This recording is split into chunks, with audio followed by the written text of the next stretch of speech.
On the 5th of June in 1941, the Santa Barbara Museum of Art was opened after much anticipation. As we can see, the newspaper ran a photo of the celebration showing several people in the museum's central courtyard. Above the announcement, the headline in bold letters was, "Hitler Threatens Soviet Blow Report." Further, air offensive opens in east. Germans bombers attack Alexandria, 100 persons killed, British troops ready to march into French Syria. Regarding the museum, among a small group, Emily Hall Tremaine, then known as Emily Spreckels, was a key part of the forming of the Santa Barbara Museum of Art. She was on the organizing committee to convert the old post office into a museum from the start of planning in fall 1939. She had been married to her second husband, Adolph B. Spreckels Jr., for just a few weeks. Emily sponsored one of the gallery spaces in the museum to be named the von Romberg Gallery. This was to be named after her first husband, Max von Romberg, who died in a suspicious plane crash in June 1938. He was flying the plane. The museum opening actually took place almost 3 years to the day of his death. His plane ended up nosediving into a river in New Jersey near New York City. The cause of the crash needs to be reinvestigated. Was it the intense fog known in the area, or was the plane sabotaged by American Nazi agents generally known to be working in aircraft maintenance at some U.S. airports? Does the book Nazis in Newark provide us any clues? In any event, the von Romberg Gallery was opened along with the museum, and as we see in the newspaper, under a Nazi cloud and serious Nazi threats. Among the artworks exhibited in the initial installation, the Santa Barbara newspaper tells us that a portrait of Max was hung in the von Romberg Gallery. Quote, "A direct, thoughtful portrait of Maximilian Baron von Romberg by Frederick Taubes is in the gallery named in the Baron's memory." End quote. We also learned that a tour of the museum by school children was the first scheduled event. Max had been living in Montecito next to Santa Barbara until his death. We do know at the time of Max's death in 1938, he was applying for U.S. citizenship. That documentation has come forward, and in effect, he was giving up his German nationality and likely his Baron title. Max's grandfather was the banker Edmund Converse, but his mother Antoinette, among several marriages, had been married to Baron von Romberg of Germany. Max's father died near the start of World War I. In the context of Max's plane crash, we also know that the former assassin, Manfred von Killinger, the German consul of San Francisco, was supporting thugs to push Nazi goals in 1938 in America at that time, and there was a Nazi agent network across the United States. We also know that the Frome murders took place about 2 months before Max died.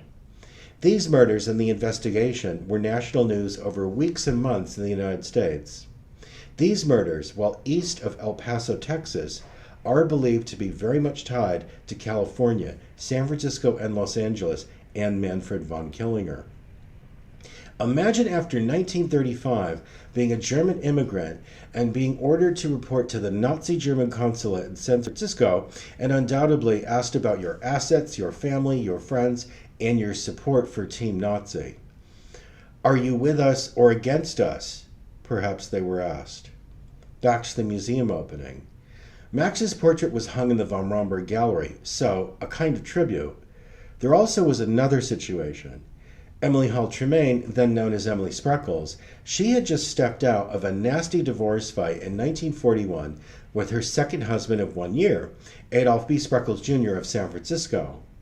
The case started in September 1940 with Emily announcing to Santa Barbara, America, and the world the following. She declared, Adolph was a Nazi, he beat her, and she wanted a divorce. His family owned a famous hotel next to the San Diego Naval Base and had shipping interests. Both were a real prize for Nazis, as well as the Japanese. Think of the intelligence opportunities. Emily declared that Adolf was an American Nazi, and this was 2 months before the 1940 presidential election. 3 months later, 1 month after the election, Adolf fired back, "I'm not the Nazi, she is," and he rolled out a string of sensational allegations. This prompted another national wave of media coverage. Adolph also fired off pro-Nazi allegations against Emily's beloved first husband, Max von Romberg. He died over 2 years earlier and wasn't alive to defend himself. So Emily did. She declared she and Max were no Nazis. From September 1940, for 7 months in the Santa Barbara newspaper, you could read about developments in the He's a Nazi, No She Is divorce case. Then, in separate articles with no mention of the case, you could read about Emily and others working on forming the museum. Months later, and publicity waves later, in April 1941, the divorce case between Emily and Adolph was dismissed, just 2 months before the museum opening. Did Emily want to get this divorce battle out of the way for her beloved Max? And in early June 1941, here we see Santa Barbara Society and Museum Society from literally the western half of the United States in attendance to celebrate the Santa Barbara Museum of Art, its von Romberg Gallery with portrait of Max inside, among other artworks. Key questions include, what did the museum administration and the attendees know about Emily and Max? What records did the museum keep? Who attended the museum opening? And will the museum ever make the records publicly accessible? Around the museum opening, there also was an associated event at Emily's villa on Hot Springs Road in Montecito. So who attended that? Were there whispers? What did the attendees know? Just months earlier in the divorce case, Adolph alleged that Emily had a statue of Hitler in her library. No photo of it was ever known to be presented, and Emily said that Adolph must have been referring to a cheap joke gift given to Max years ago and buried somewhere deep in a closet. Another shocker, Emily's villa, with design decisions by Max in 1937, also had a swastika on its exterior, but that had been removed a year earlier. Emily insisted the design was not the German Nazi swastika, but the Indian swastika, or Native American swastika, and in reverse. It seems there is no surviving photo of the actual swastika. But who knows, something may come up. At the opening, the key speech was broadcast over the area radio station, and it was all about how art was a force for good against Hitler. Buell Hammett, the president of the museum board, was the principal speaker. In his speech, he said, "Hitler hurls a philosophy against a nation, and a nation falls. To defeat him, we must hurl against him not merely a nation, but a philosophy of our own. If our philosophy is better suited than his to the needs of mankind, it will command a greater following.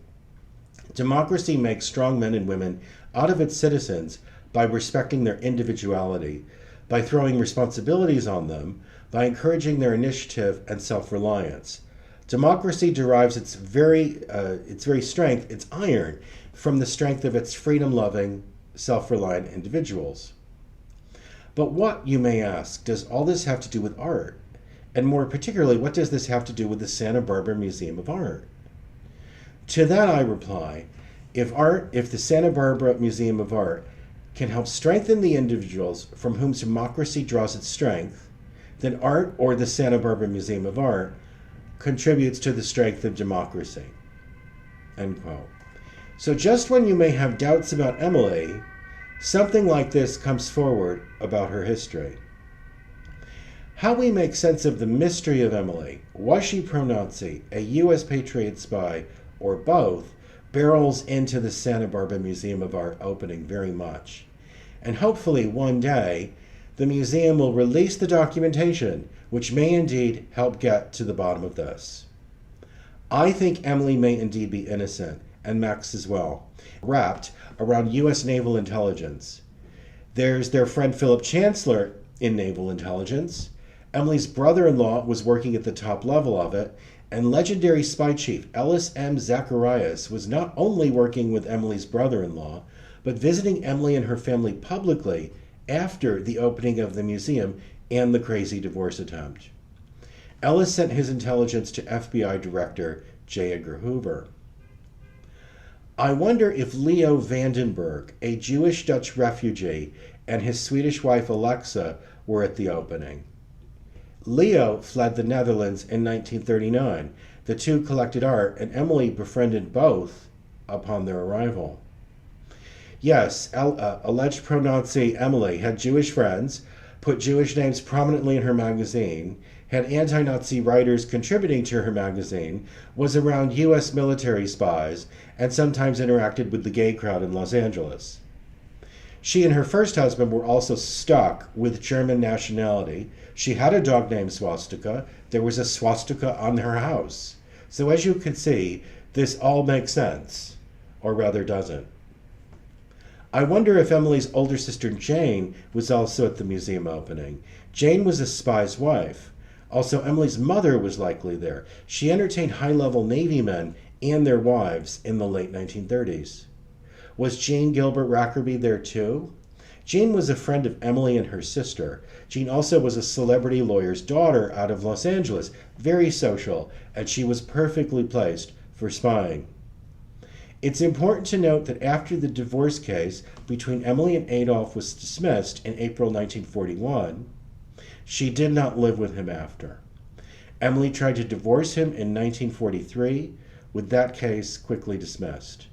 Then in 1945, right after the Yalta Conference towards the end of the war, then yes, she divorced from Adolph quickly.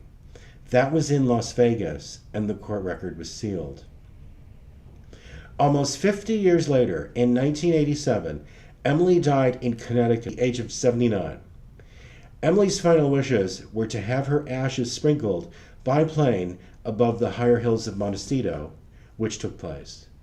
This parallels what happens after Max died in 1938. His ashes were spread by plane over their villa in Montecito on Hot Springs Road down the hill. I'm Robert Priest at Art Design Cafe. If you have any documentation that you think might be a piece of the puzzle regarding the mystery of Emily and Max, please do feel free to send that to me, anonymously even, to artdesigncafe@gmail.com. I may need to follow up with a couple of questions regarding the documentation. Back to the opening of the Santa Barbara Museum of Art, and the portrait of Max hanging inside the von Romberg Gallery. If we indeed find out that Max and Emily were anti-Nazis in declassified government intelligence, and they were indeed informally assisting in the U.S. military intelligence effort, I do hope that the portrait of Max will be hung inside the von Romberg Gallery once again. Emily and Max both had direct, immediate access to that American intelligence sphere at the highest levels. Then, after several decades, it could be announced that the pro-Nazi cloud over Emily and Max for decades has finally lifted. Finally, the Nazi cloud over them has been lifted for history. And Emily and Max's spirits and their histories can rest.